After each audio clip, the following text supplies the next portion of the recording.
lad. If I'm to hold a grudge, best to know the name. I'm Cal. This is BD1.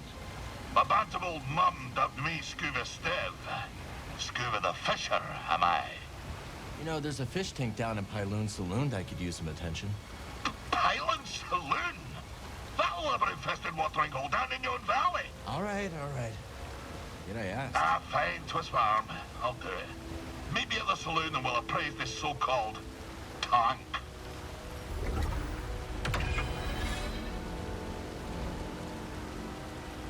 Kid, you couldn't stay away. You didn't forsake the sea spray once it's missed in your gums. I guess not. You're the aspect of a fisher, lad. And, lucky for you, we're perched just above the lair of the sea fish.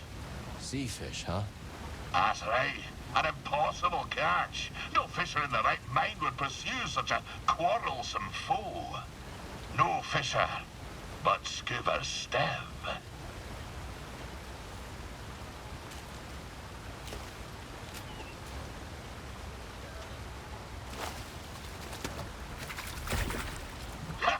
You see that, lad? That was pretty impressive. You still think I'm small time, eh? No, I believe Well you. then, I've no choice but to regale you with my bleak-most history. Tarry a moment, and I'll tell you a thing or two about old Skoova Stev. So, you wish to prick up your ears and receive the tale of Skoova? If you're sharing stories, we'll listen. Then you be a fool, my lad. A sordid tale will bring you nothing but grief and woe. Okay, well, if you're not sharing stories, we'll... Oh, fine, I'll tell you. At your own insistence, and at your own peril. My story begins in a small village on the frozen banks of Skoova, my home world. Nights black as quillfish in it. Winters so cold, a stern look can turn you to glass. Doesn't sound like the easiest place to grow up. Difficult, aye. From the moment your mother's milk froze on your tongue to the moment you foundered upon frozen streets. You see, the fishes, they had the right of it. They dwelt far below the ice, where warm currents danced like ribbons in the wind. To fish so scarce a quarry, on account of the great fish famine, well, it's nae a mild undertaking. But for all me belly-aching now, there's a peaceful enough life for a wee Skovian with an instinct for the rod. So you discovered your talent early. Such a talent was I, that as a lad, me hardly spotted my first prickly chin hair. I was given an audience with Undone. But that'd be a tale for another time. Step tender, lad. This one's a rare catch indeed. What is it? The fabled farfish. Its tail is one riven with greed, soaked to the bone with tragedy. There are scant few far left on account of their succulent glands. But I do not intend to harvest the poor creature for its organs.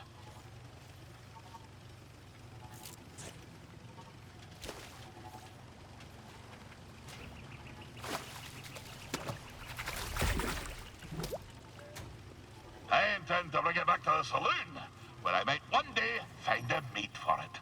Playing matchmaker, huh? You found another fawfish before? No, but fishing's about leaving the world better than you found it. A ripple's only as good as the stone you cast. Now for a tale, lad. Where were we? Ah, yes. By virtue of my prodigious fishing talents, I was taken to see the mysterious one they call Undone. I can see it still. Wee Skoova, ushered into yon black-mouthed cave. I could barely make out a figure glinting with moonlight. I scrubbed my eyes like a old tar scrubbing the deck. And there she was, a vast creature. Great tentacles blooming from her blubber, like cables gorging on a fuel tank. One of the tentacles twitched into the air, just over my head, and then, wham! Right on the noggin, so I'm told. I staggered out the cave like a lover first acquainted with the deck. But something else happened. I think when that fell tentacle struck me, Undone took something straight out of my brain and put something else in. She put something in your brain? Aye, boy. The subtle art of catching a fish. The art of focus. And in the dark, with nothing but the bristles on your chin for company, that focus is special.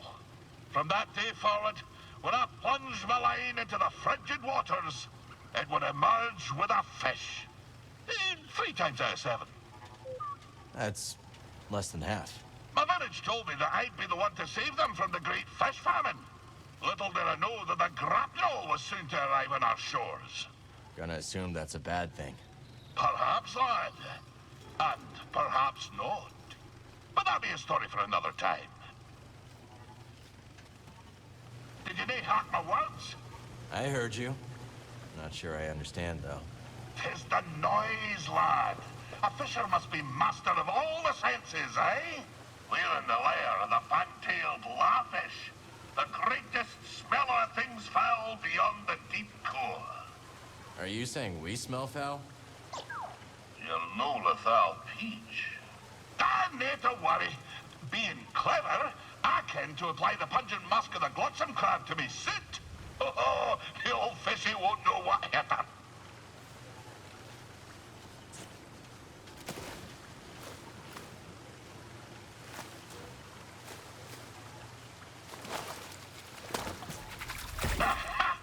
One of my fiercer quarries, but the law was no match for Skoova Steph and his potent aromas. I come to think, you contributed a few smells of your own to the melee. I owe you a debt of gratitude. Don't mention it. Catch you later, laddie. And, if you did rinse yourself off in the waters, I'd need mind. The tale continues. When we last spoke, I warned of the grapnel's arrival. That great ship came descending on us like an anchor cutting the deep. Ne'er a more fearsome ship did you clap eye on. She was sharp, like a fish, like the nose of a bony fish. She had 3 great claws. Aye, the landing gear. But when her great jaws parted, aye, the loading ramp. Will you hush and let Skoova tell the story? Her great jaws parted, disgorging her dread crew. A more vile pack of fisherfolk you never did see. And led by the vilest of them all, Captain Wanyek Wet, the bearded, bezel-less bug that he intended to fish in our waters. Trophy hunters they were, in search of the most rare catches. Well, we Sikavians refused. We had the great famine to contend with, see? Every fish was precious. But the ferocious captain didn't care for our troubles. With a belch, he produced from his creel a mighty harpoon. Wait, cried wee Skoova, hopping off of his rock. I know these waters like the taste of my own tongue. There'll be few fish beneath yon ice. But, continued I, if you take me with you, and if you leave my village be, I could show you how to coax the rarest of fishes onto your line. Aye. The dread captain stroked his briny beard. After a long moment, he held out his hand and grinned most terribly. Lad, said he, you be in luck. I'll be requiring another for my crew, one who knows the curve of the sea. Oh, Cal. If I could only go back to that moment when I shook Captain Wet's rigid hand. If only I'd never stepped off my wee rock. But my encounter with Undan had given me a taste for the unknown. I couldn't resist the call of adventure, and I had to save my people. So, I left with the grapnel, thinking the business done. I would be a fisher for Captain Wet. Of course, my adventure had only begun. For just when the grapnel hit orbit... More trouble, I take it? But I've havered on long enough. And come back another time and I'll tell you more. Have we walked in on another dangerous expedition?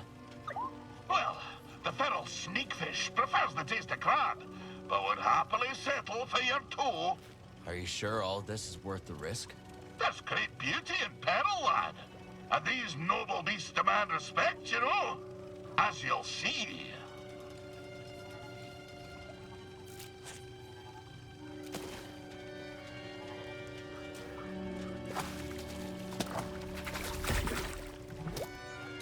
Topped blasted the blasted fish life! Nearly bit off my damn flipper! The cursed scalemonger! I'll have it for chum! I'll get it with a rusted rudder! So much for a noble beast demanding great respect. Yeah, you're right. I'll deal with you later. Shall we continue me sordid tale? So, you wish to hear of a time on the grapnel with the crew of the dread Captain Wanyak Wet? Let's hear it. Aye. My tenure began with quite a bump. The moment the grapnel hit orbit, her klaxons began to sing. A barrack ship full of lawful types swam out to the stars and hailed us. What be the meaning of this? Growled our captain. We're simple fisherfolk. Your transponder codes tell a different tale, came the reply. You be standing on stolen property, you do. Aye, you've rightful caught us, said the captain. Come on aboard, and I'll surrender what was stolen. But scarcely had the lubbers set boot on the deck of the grapnel, when wham! The captain's harpoon skewered them like a quailfish on a spit. No, you can't do that when you're running line, can you? Said the captain to me, grinning in his foulsome way. I'm sorry to say that I picked up the harpoon that black day. For years, I did not toss a fish back into the sea when I caught her. Well, that is until... blubbered you to death. I'll continue my tale soon, lad. What's... Watch where you look, laddie. The frightful reef fish is known to stun his quarry with a blinding flash of light. I guess you have a plan, though, right? Cal, you kindly lubber. Sometimes I forget you're only half-cooked around the gills. The reef fish has attracted less kindly fishers, however. Once, I knew a noble who deigned to keep one as a pet.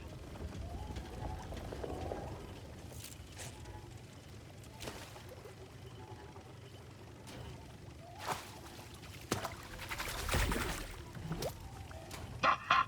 Got her safely away. Oh, but the noble was nae so lucky. She paraded the reef fish at a gala, and the guest of honor, a senator, lost her eyesight peering in the tank. Blinded by greed, huh? Huh? Aye! Good one. Aye, indeed. Yeah, all right, that's enough. Aye, so we return to my time on the grapnel. Against the protestations of my heart, I forsook the rod and line for the harpoon. For years, we trawled the outer rim, spearing every fish that happened across our path. Talented as I was, I speared more fish than the rest of the crew, put together. Fool as I was, I didn't have the wisdom to be ashamed. The dread Captain Wanyak Wet took notice. He showered me in brevets, gave me the best of catches, and scarcely a year after I left Skoova, I became his first mate. Shortly after my promotion, we were on our way to Manan to sell the carcass of a gooberfish. But, wham! Just as we dove out of hyperspace and the great ocean world streaked into view, so did she. The most glorious creature I'd ever beheld. A whale of marvelous proportion. But swimming through Manan's orbit like it was nothing but an easterly current back home. I was transfixed. No kidding. How close did you get? Funny you should ask. I didn't have long to set my eyes abulge before he crashed headlong into her. The grapnel bounced off her like chum off flotsam. We plummeted down to the ocean, sundering the grapnel on the sea floor, where a gang of pirate quarren were holed up. The filthy Zephyrs. We swam out to the riven hull and found ourselves surrounded by quarren, demanding all manner of things, including our bounty of fish. So, away we swam, Captain Wet, the crew, and myself. But, blind as we were at such depth, We shortly ran into a dead end, finding ourselves surrounded by quarren. Find me again, and I'll continue the tale. Dangerous spot to catch a fish. Nay, dangerous fish to catch a sport. Sure. Aye, that one slipped the line, but sarcasm is weak bait. Besides, I've gathered my focus for my quarry, the fearsome glotsome crab. One of my old crew, a mate on the grapnel, once tried to pluck a crab from the sea foam, when suddenly, wham! Overboard she went.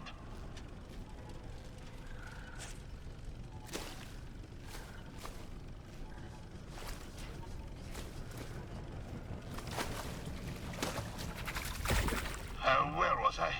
Aye! She flopped overboard like a quillfish wriggling out of a tin. The crab yanked her in by the nostril. Sometimes you have to strike first, no?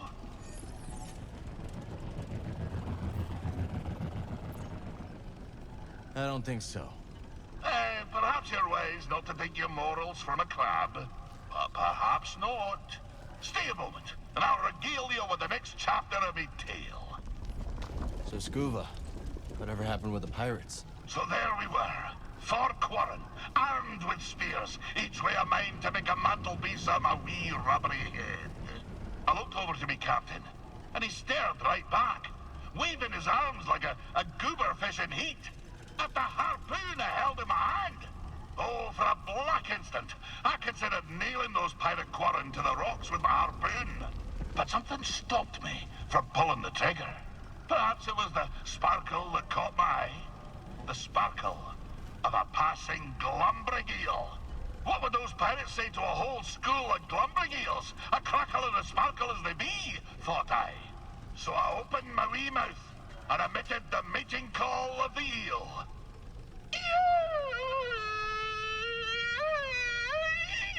You speak eel? Aye, but I forgot to turn on me comm. We Skoova alone heard the cry. But my demented expression put such a fright on the quarren that it dropped the blasters.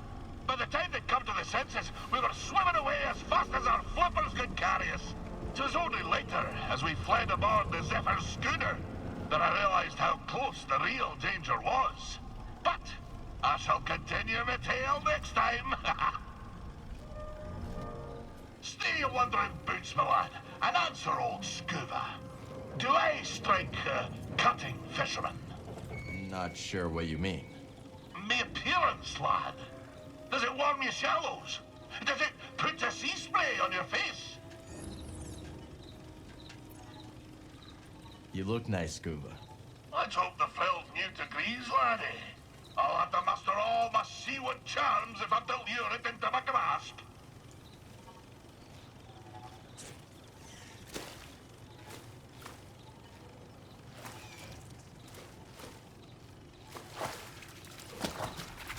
Seems he liked you. Aye. Don't be surprised. It is a great talent of mine. You see, the frilled newt is the most sensual of sea folk. Skittish, except when it spies a potential mate. Hence my great vanity on this day. It is a shame to deceive him, but I can offer a quiet home in my tank as a recompense. Sounds fair to me. Now, shall we continue my tale? Where did we end? Ah, yes. The monstrous Captain went. His crew and myself fled aboard the pirate schooner at the filthy Zephyrs. Well, fast as the morning thaw, I could tell something was off. Wanyik, he wouldn't look me in the eye. Oh, and a dreadful stench was a brewing his rotten beard. An augur of fate most ill. Wanyik took the helm, and with landing claws away, we flew to deep space, putting a few lifetimes between us and those pirates. We found ourselves afield of the Parlymian trade route. As soon as the captain took his hand off the yoke, he put it on his harpoon and gave me a look, like a half-starved toucan iron sprat. Skoova, snarled the vile captain, you've gone as soft as an oyster's navel. If I couldn't trust you to spear a quarren with your blaster in your mouth, how could I trust you to skewer the great goober fish? Aye, my hesitance to pull the trigger had me undone. In spite of the most rabid pleas, the captain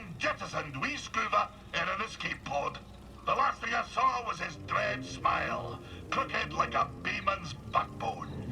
And so, my time aboard the grapnel met a briny end. Sitting alone in a pod, in deep space, with nothing but a tank of old cod and gash. I'll tell you more later, lad. The despair. Oh, the stench. It's enough to set my stomach and churn to this very day. Ah, lad. Cast your eyes over this beauteous tank. Glad you came around to it. It didn't make a fetching first impression. I've a mind to give it a third scrubbing. Cleaning the filter, you'd think someone tried to crab a moth through a sieve. Oh, can't unhear that.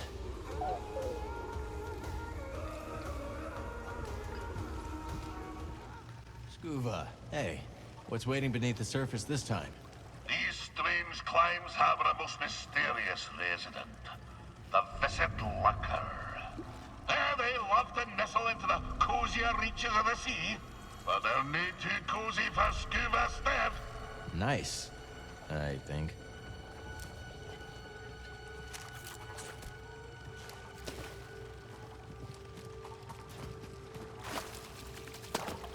Ha ha! Got it! You know, I was famed for my lurker catching talents. Oh, and lad, I know what you'll say. Skoova, you were only prized for your skill in catching them on account of your wee stature. And might be you're right. But you can no more fit a basilisk in a lurker's lair than an oyster in a thimble. Sounds right to me. Can I interest you in a tale? So Skoova, back to your story. Were you actually marooned in deep space by Captain Wet? Aye, lad. There I sat, tummy a rumble, gazing out at the void.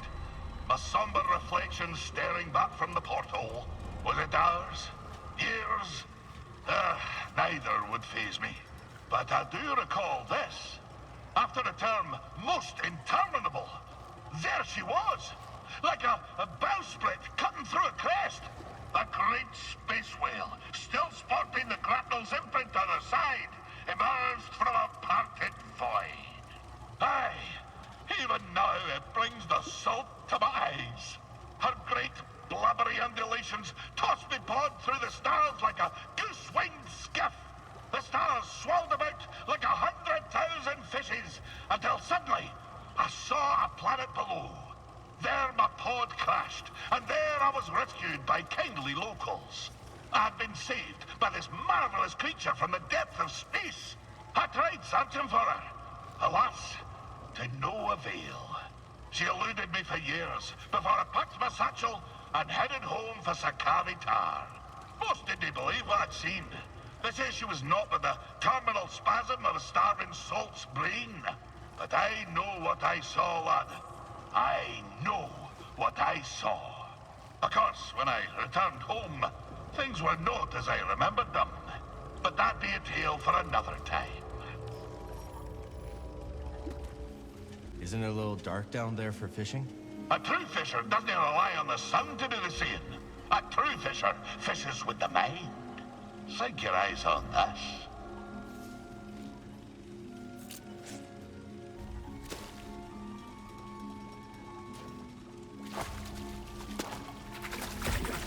You're asking yourself, how in the deep did old Skoova know where the fishy was hiding?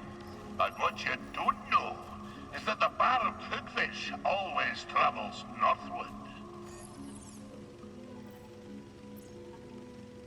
How does it always travel north?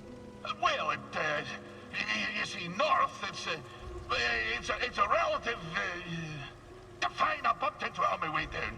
But a true fisher knows that a pocket full of luck is more important than some cod migration pattern. Now for a story, if you've the time. So, after years of searching for the great whale, I returned home to the frozen shores of Skoova Tar, where my tale began. And this world on which I was weaned and warmed seemed but a moon to me careworn eyes. So small. I foot-slogged my way back to Undun's cave, but I found it empty, and somehow colder than I remembered. You know, lad, sometimes the truth brings peace, and sometimes it brings sadness. The fish is nae always what you thought it would be when it bit the line. I dragged myself out of that cave and back to my village. And what I discovered next sent a spar through me thrice-pickled belly. All me kith and kin, old and bairn, ravaged by famine and cold. For none other than Captain Wanyek Wet had been fishing in their waters, sparing what few fish remained and taking them off-world. And so it was that I found myself once again in search of the dread captain and his crew. Not just for my own justice, but to liberate my very home. When we next speak, I'll tell you what became of my crusade. What are you fishing for? I'm hunting the ferocious me. Did you know the me was the very first fish we Skoova caught? That must have been quite a day. Aye, I was barely yay-high back then. Little Skoova swam headlong into the creature's mouth.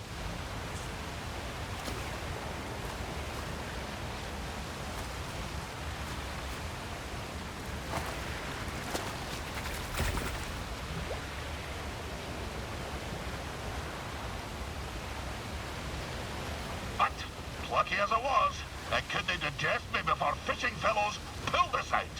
Sounds more like it caught you. Aye, it takes me back. Stick around, boy, and I'll top us off with a tale. Aye, our story nears its end. I discovered that Captain Whit was plundering my very home seas for exotic fish, and in the process, starving the old tars who raised me from a wee yoke. I spent many months in search of them. At long last, I discovered them on the salted shores of the third moon of Antine. I hied to Antine and tracked me foe to the Caracas Trench, a fissure sliced clean through the moon's heart. There, amongst the brine and black, I found him. Wanyek Whit and his vile crew, surrounded by glumbering eels, spearing them with their harpoons. "Captain," I cried, "you've broken your promise never to harvest the seas of Sakavi Tar." And I said, "Your command be forfeit if you dinna forswear my home waters." Oh, I'll scarce forget the snarl he issued as he turned to me, slow as a frozen reef, regarding me after years of thinking me dead. "This," he growled, "is why you dinna toss the fish back into the sea." Before I could shake my flippers, the barb of his harpoon spun through the deep, and its hook pierced me in the chest. My juices filled the water, and as the vision grew dark, I espied Wanyek, smiling sharp as a fang. That's horrible, Skoova. I told you, lad, that mine be a dark tale. I'll tell you more when next we meet. Forgive the sore greeting, lad. I'm always on edge when fishing for the finger-licked garpon. What a name. And fierce as they come. But that doesn't deter the poachers. The poor garpon, despite its rarity, is a delicacy for the black of heart and the rumbly of belly. In we go!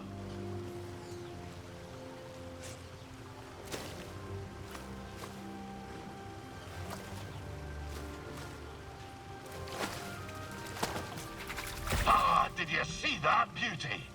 2 plump fins, a fine complement of glands, a scrumptious varicose tongue. Fishing on an empty stomach, Skoova? Hey, I can't succumb to the passions of the stomach. The garpon must live. I'd better get me mind off it. Spin your tail. So there I was, deep in the Caracas Trench, Wanyek's harpoon drilled through me paunch, watching the lights fade from my own eyes. The dread captain peeled his whiskers from his teeth and grinned a most ghastly grin, when suddenly I saw the glumbering eels a-swirl. It seemed that, in the midst of my distraction, they'd taken flight. It dawned on me. I recalled to me mind the great meeting call of the eels, my last hope. So, rousing my final gasp of air, I sounded their shrill cry.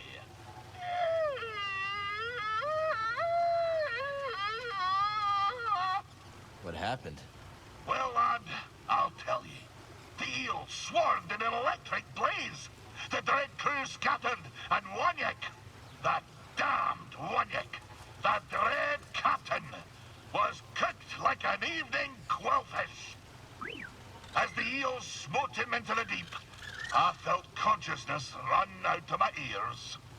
Darkness fell upon me. When I awoke, well, find me again, and I'll conclude my tale. Hey, Skoova. Notice anything different? Can't say I do. My suit, laddie! It's a sparkle with grease! You may ask, Skoova, you old salt, have you lost your rudder? Are you planning to cook yourself into buttered chum? The thought crossed my mind. No, lad. I'll show you.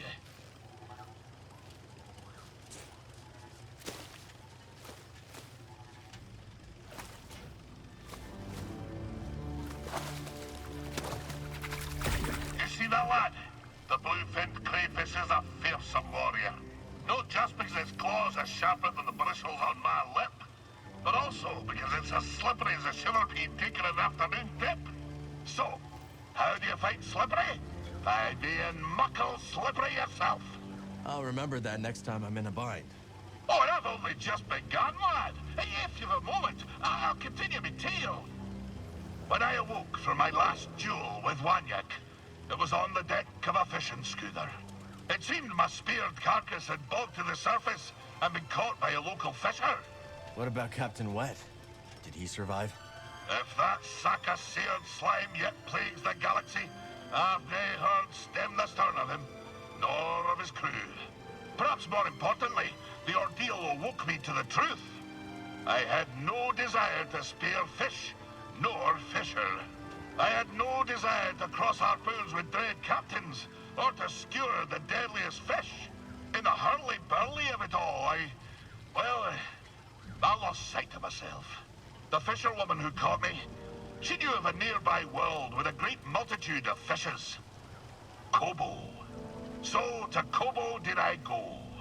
And since, I've realized why I like to fish. Why's that? Because I like fish, Cal. I like shiny fish. I like big fish and small fish. I like fish with eyes splayed wide and fish with eyes pointed straight. I even like fish with no eyes at all. And I like seeing the face on lubbers like you when they realize just how many kinds of fish there are in this galaxy. Well, that be my tale, Cal. Perhaps it was no as gloomy as I Kent. You went through a lot. I'm glad you're okay, Skoova. Oh, thank you, lad. Thank you. You've given me a lot to think about. Aye, lad. Go ahead and ponder. But don't ponder your years down the river. There's always another fish. Lad, you're all right. Oh, what a burden off our wee shoulders. Were you worried? Well, I just had the most loathsome encounter with one of those battle droids. I wanted they might have found you too. What happened?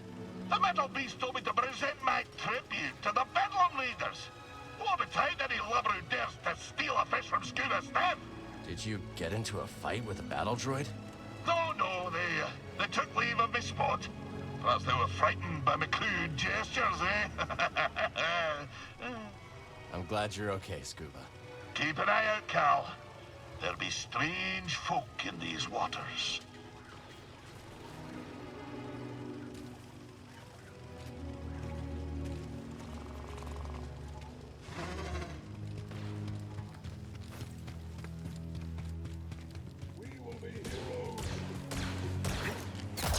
Let's try this.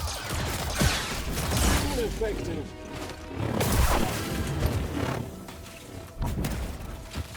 Too bad.